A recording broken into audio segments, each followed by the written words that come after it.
lalagip na kanila tangan kanayo. Ano ang kahulugan ng mga ilaw na kumukuti-kutitap? Ito ba ay liwanag para sa mga mayaman o mahirap? Sana may puwang sa puso natin ang tunay na pagkalinga.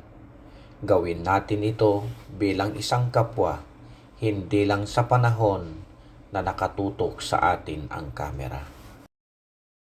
Sino ka tandalin ka sino? Malatin ka kayo, malatin mo. Santa Claus! Okay. Ano ngayon ang silbi ng mga matatamis na greetings? Namistulang sa social media ito nakabitin. Sabayan pa ito ng naglalakihang tarpulin.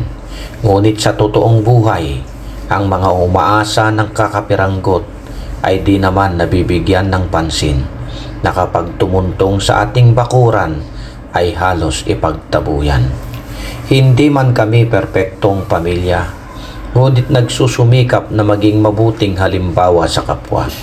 Sa mga taong patuloy na nangangarap, hindi man namin matulungan ang lahat.